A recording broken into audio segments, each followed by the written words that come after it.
안녕하세요. 세이브 더 매스 KFC입니다. 저는 지난 영상을 통해서 우리 수학이 왜 망가졌는지에 대한 설명을 첫 단계인 교육의 수용 과정 측면에서 교육의 3주체인 선생님, 학생, 그 다음에 학부모님의 관점에서 신랄한 비판을 하였습니다.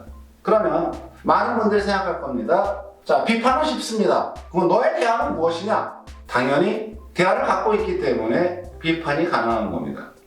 우리 한번 생각해 봅시다. 많은 극상위권 학생들에 대한 연구 결과를 토대로 보면은 이미 극상위권 학생들은 자기만의 공부법을 터득하고 그 공부법으로 공부를 하고 있기 때문에 좋은 성적을 내고 있는 겁니다. 어찌 보면 우리가 보통 스마트하다라고 하는 것은 자기만의 공부법을 자기가 터득하고 있다는 겁니다. 그렇지만 일반적인 학생들은 그 정도 단계까지 이르지 못하고 있는 거죠. 그렇기 때문에 현재 우리의 수학이 요모양 요꼴인 겁니다. 그러면 극상위권 학생들의 공부법에 기반하여 수학 공부를 어떻게 하면 더 효과적이고 그 결과로 좋은 성적을 낼 수 있을까를 생각해 본다면은 많은 수학 교육 연구자들이 하는 얘기들은 다음과 같이 6단계의 단계적 접근을 요합니다. 즉 다시 얘기해서 먼저 요약하자면은 모든 지식은 첫 번째가 수용 단계에서 지식을 수용하는 과정이 뭡니까? 수업을 통해서 듣고 책을 읽고 그래서 어떤 우리가 배워야 될 수학적 개념을 수용하는 단계입니다. 수업을 통해서 책을 통해서 읽고 들어서 수용하는 단계가 첫 번째 단계입니다.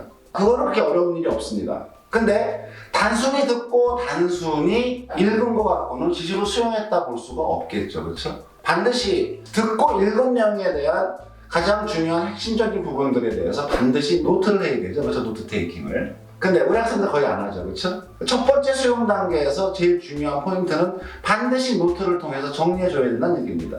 선생님의 강의든 책을 읽어서 수용했든지 간에요. 그래야만 그 정리된 걸 기반으로 그 다음 단계로 각각 우리가 공부를 진행할 수 있는 겁니다. 두 번째 단계는 그렇게 수용된 지식이 자기 것이 되려면 당연히 첫 번째가 뭐예요? 이해해야 되죠. 그렇죠? 내가 무엇을 배웠다. 그 내용이 무엇인지에 대해서 이해를 하고 있어야 됩니다. 계속 항등식과 다항등 나눗셈 고등학교 첫 번째 단원을 기준으로 설명을 드리자면 항등식이라면 당연히 항등식이 뭔지 정의를 정확히 이해해야 되죠. 그렇죠? 그 다음에 그 항등식에는 어떠한 성질이 있는 건지, 그리고 세 번째는 이걸 갖고 무엇에 사용할 건지, 왜 배우는 건지까지 이해하는 것이 이해 완성 단계라고 볼 수 있습니다. 이해됐다고 끝이 아니죠. 그렇죠? 많은 학생들이 수업 시간에 이해를 한다고 합니다. 근데 그 다음 시간에 가면 전부 다 잊어버립니다. 그렇죠? 무엇을 빼놓은 거죠? 바로 이해한 건 반드시 암기가 되어져야 합니다. 머릿속에 있어야 사용할 수 있는 거 아니겠습니까? 암기하기 위해서는 다양한 방법을 사용합니다. 그죠? 그래서 많은 선생님들이 얘기하죠. 자기가 이해하고 암기된 것을 남 앞에 설명해봐라. 근데 부끄러워요. 그렇다면 그 대안으로 사용할 수 있는 게 뭡니까? 제가 한번 써보는 거죠. 그렇죠? 백지 위에다가. 내가 이해하고 암기한 게 무엇인지를 네모난 백지에 한번 써보는 겁니다. 완전히 썼다면 쓸 수 있는 내용은 네모로 쓰기에 있는 거 아니겠습니까? 이 정도의 암기를 요구하는 겁니다. 그렇게 암기가 되어야만 문제풀이로 넘어갈 수가 있어요. 그렇죠? 3단계가 뭐예요? 이렇게 배운 지식을 문제를 풀어간다. 즉 적용해 간다는 겁니다. 활용해 가는 겁니다. 지식을 왜 배워요? 지식을 배우는 이유는 실생활에서 사용하기 위함입니다. 수학도 똑같아요. 수학은 물론 주로 사용하는 부분이 과학 쪽에 활용이 많이 되어지겠지만 고등학교 내용 안에서 수학 자체에서 보자면 수학의 활용은 일반적으로 문제를 풀어가는 거죠. 그렇죠? 문제를 풀어가기 위한 가장 핵심적인 요소가 뭐죠? 서로 앞당길 것입니다. 수용된 지식을 이해하고 암기한 거 기반하여 문제를 풀어가는 겁니다. 그 문제를 풀기 위해서 어떠한 이론을 사용할 것인지 이게 바로 논리적 추론이에요. 수학을 배우는 첫 번째 이유입니다. 수학을 왜 배워? 논리 때문에 배우는 거예요. 논리라는 게 뭐죠? 왜 그런지를 알아야 되죠. 즉, 왜 그런지를 설명하는 게 뭐예요? 바로 이론입니다. 이미 앞에 2단계를 통해서 우리가 암기해놓은 그 이론입니다. 각각의 문제를 단순히 풀어가는 것이 아니라, 그죠? 무지막지하게 문제를 풀고 풀이법만 달달달달 암기해서 풀어가는 것이 아니라 각각의 문제를 왜 그렇게 풀어야 되는지에 대한 이론적 기반을 머릿속에서 항상 이유를 댈 수 있어야 되는 거예요. 예를 들어서 다항식의 나눗셈에서 fx를 ax로 나누었을 때 몫이 qx고 나머지가 rx다 이렇게 나오죠. 그죠? 문제. 그럼 여러분들이 느낄 게 뭐예요? 이거 다항식 나눗셈이네? 다항식 나눗셈은 첫 번째가 뭐예요? 실제 내용은 나눗셈이지만 그거를 수식으로 표현하면은 fx는 ax 곱하기 qx 플러스 rx와 같이 곱으로 표현됩니다. 즉 실제적인 나눗셈의 내용을 수식으로 곱셈으로 표현할 수 있어야 하는 거죠. 수식으로 표현하는 것 굉장히 중요합니다. 수학의 언어는 수식이기 때문입니다. 자, 이 부분에 대해서는 뒤에 다른 영상을 통해서 자세한 설명을 드릴 기회가 분명히 있을 겁니다. 자, 이렇게 수식으로 전환해서 표현한다면 이 수식이 바로 뭐라는 거예요? 항등식이라는 거 아닙니까? 그러니까 항등식이니까 항등식이 갖는 성질에 의거하여 우리가 수치 대입이나 계수 비교를 할 수 있는 거 아니겠습니까? 명백하게 기계적으로 푸는 것이 아니라 주어진 문제 해결을 이미 배웠던 항등식과 다항식의 나눗셈의 내용에 기반하여 문제를 완벽하게 해결할 수 있느냐라고 하는 것이 문제풀이의 과정입니다. 자, 이것이 논리적인 추론입니다.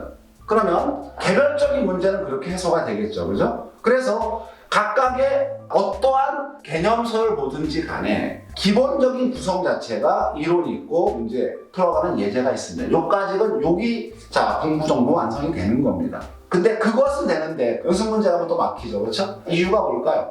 딱 하나입니다. 한 단원 내에서 배웠던 전체의 개념들이 하나는 아닙니다. 그렇죠? 자, 몇 개의 개념들이 쭉 열거가 되고 그것에 대해서 우리가 수용해서 암기하여 지식화된 겁니다. 그렇죠? 그 여러 개의 개념들이 어떠한 개념 구조를 갖고 있는지, 연관성을 갖고 있는지를 한번 그려보는 거죠. 소단원의 맵을 작성해 보는 겁니다. 이거 우리가 보통 구조화학입니다.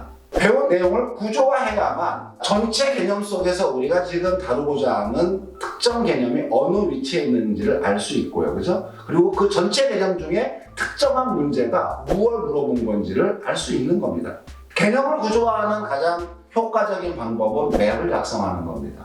우리가 똑똑한 여학생들 같은 경우는 직접 자기 스스로 그리는 여학생들 되게 많습니다.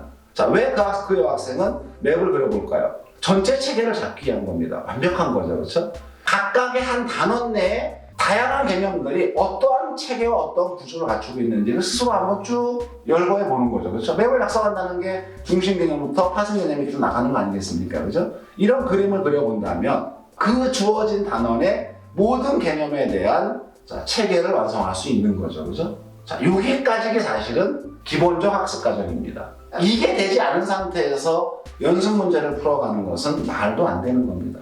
그렇기 때문에 우리의 수업 현장에서 이루어지고 있는 수없이 많은 문제풀이 중심의 공부, 문제가 있는 거죠. 개념도 몰라, 이해도 안 돼, 암기도 안 돼 있어, 활용할 때 왜 그런지도 몰라, 그리고 구조화도 안 돼 있어.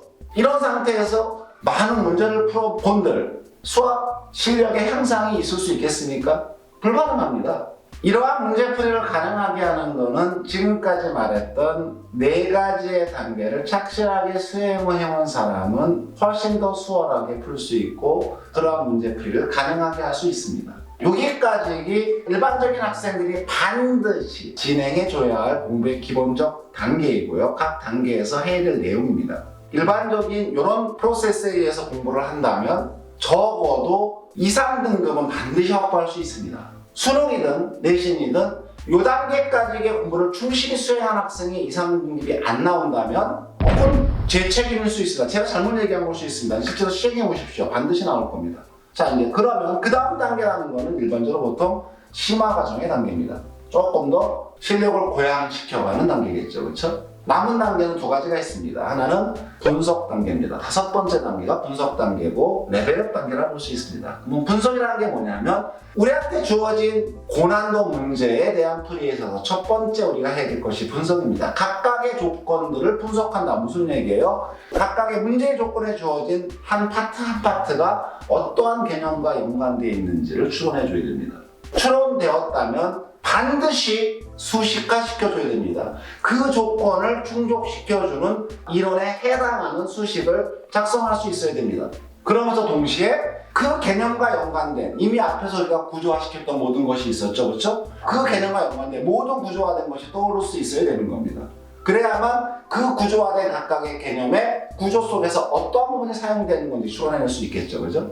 이렇게 문제를 분석할 수 있는 능력을 키워가는 과정은 사실은 사고력 과정이라고 볼 수도 있고요. 실력의 레벨업 과정이라고 볼 수 있습니다. 상당히 오랜 시간이 소요될 수가 있습니다. 이렇게 분석이 되었다면 마지막 단계죠. 공부의 마지막 단계 결과적으로 분석된 사실을 기초로 해서 문제를 해결해야 되겠죠. 자, 문제를 해결한다는 건 일반적으로 고난도 문제를 얘기합니다. 자, 문제를 해결한다는 건 답안을 구성하는 단계입니다. 자, 답안을 구성하기 위해서는 당연히 수식적 표현이 자유롭게 이루어질 수 있어야 됩니다. 이 부분은 어쩔 수 없이 언어로서의 수학에 대한 이야기를 하지 않을 수 없습니다. 다만 자세한 얘기는 이후 영상에서 자세하게 설명할 기회가 있을 겁니다. 문제를 해결하는 과정, 수식을 열거해가는 과정입니다. 그렇죠? 그리고 그 열거되는 수식의 논리적 관계를 우리가 계획하는 과정입니다. 가장 어려운 과정이죠. 그렇죠? 이런 부분이 해소가 되기 위해서는 당연히 언어로서의 수학을 반드시 이해하는 것이 필요합니다. 그리고 개념과 개념 사이의 논리적 연관성을 이해하는 훈련이 필요한 겁니다. 자, 이런 부분들은 일반적으로 보통 극상위권 학생들이 잘 해결해가는 부분이기도 하고요. 정말 극상위권의 수학 실력을 쌓기 위해서 반드시 마스터해야 되는 과정이라고 볼 수 있습니다. 자, 이렇게 수학 공부의 가장 필수적인 6단계에 대한 얘기를 했습니다. 역시 이 영상을 시청하시고 있는 분들께서 또 얘기할지 모릅니다. 역시 당신 얘기 또한 수상적이지 않느냐? 아닙니다. 바로 다음 영상에서 각 단계별 구체적인 공부 예시를 우리가 고등학교 수학 범위 내에 구체적인 단원을 기준으로 한번 자세하게 풀어볼 시간을 갖도록 하겠습니다. 기대해 주시기 바랍니다. 감사합니다.